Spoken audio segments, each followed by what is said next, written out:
আসসালামুয়ালাইকুম, hi there.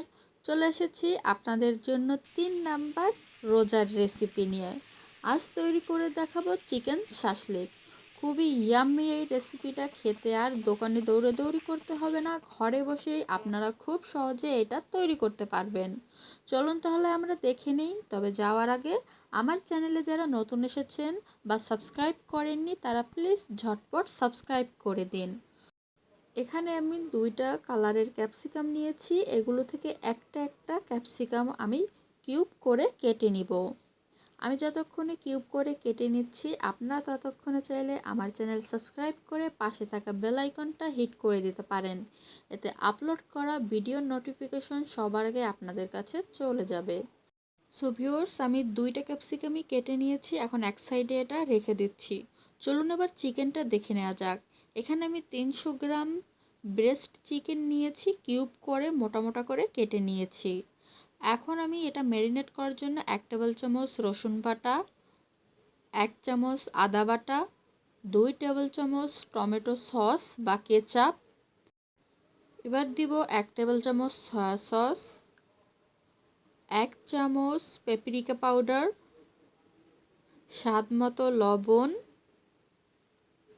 Half table চামচ মধুর পরিবর্তে আপনারা চাইলে হাফ টেবিল চামচ চিনিও দিতে পারেন। 1 চামচের মতন ভিনেগার অ্যাড করব, আপনারা চাইলে ভিনেগারের পরিবর্তে লেবুর রসও দিতে পারেন।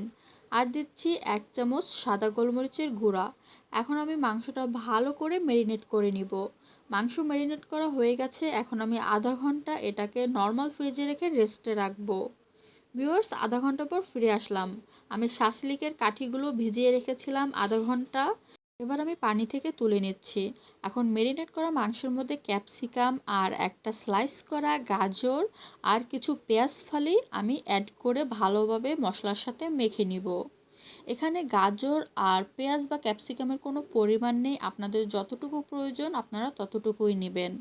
সবজিগুলোতে ভালো করে মশলাটা মেখে নিলাম। এখন চলুন অ্যারেঞ্জ করি বা অ্যাসেম্বল করি। প্রথমে একটা স্টিক নিয়ে প্রথমেই দিয়ে দেবেন একটা শক্ত জাতীয় সবজি, সেটা হতে পারে ক্যাপসিকাম কিংবা গাজর। স্টিকের প্রথমে কিংবা শেষে কোনো নরম জাতীয় সবজি অথবা মাংস দিবেন না। ট্রাই করবেন শক্ত জাতীয় কোনো সবজি দেওয়ার, তাহলে স্টিকটা ভালোভাবে গেঁথে থাকবে। আর যদি আপনারা পেঁয়াজ বা মাংস দেন তাহলে সেটা কিন্তু খুলে যাওয়ার সম্ভাবনা থাকবে।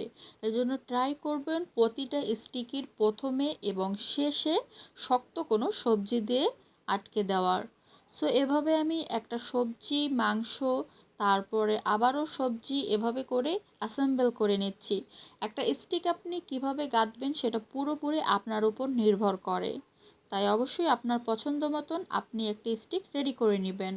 সো এইভাবে আমি আরও একটা আপনাদেরকে তৈরি করে দেখাচ্ছি। আর ততক্ষণে আপনারা চাইলে একটা কমেন্ট করে দিতে পারেন যে আজকের রেসিপিটা কেমন হয়েছে।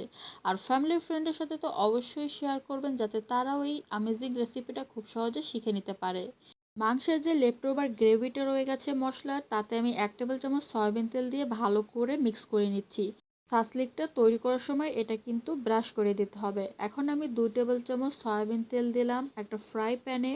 ভালো করে পুরো প্যানটাতে আমি তেলটা ব্রাশ করে নিচ্ছি। এরপর একদম লো আঁচে আমি সাসলিকগুলোকে ভেজে নিব। তবে তার আগে অবশ্যই তেলটা গরম হতে হবে। দেখুন আমি সবগুলো সাসলিক রেডি। এখন আমি প্রতি ব্যাচে 3টা করে সাসলিক দিয়ে সাসলিকটা ভেজে নিচ্ছি। যেহেতু এটা শ্যালো ফ্রাই করছি, তাই অবশ্যই খুবই কম আঁচে আস্তে আস্তে মাংসটাকে রান্না করে নিতে হবে। আর প্রতিবার কিন্তু এই গ্রেভির এই মিক্সচারটা এই সাসলিকের গায়ে ব্রাশ করে লাগিয়ে দিতে হবে। এতে সাসলিকটা যেমন ড্রাই হয়ে যাবে না, তেমন টেন্ডার আর জুসিও হবে। ভিউয়ার্স, আমি একটু স্কিপ করে দিচ্ছি যাতে আপনারা বোর না হয়ে যান। তবে মনে রাখবেন একদম লো আঁচে 15 থেকে 16 মিনিটের মতন সাসলিকগুলো ভেজে নিতে হবে। যেহেতু ব্রেস্টের মাংস, তাই কুক হতে অনেক বেশি টাইম লাগবে না।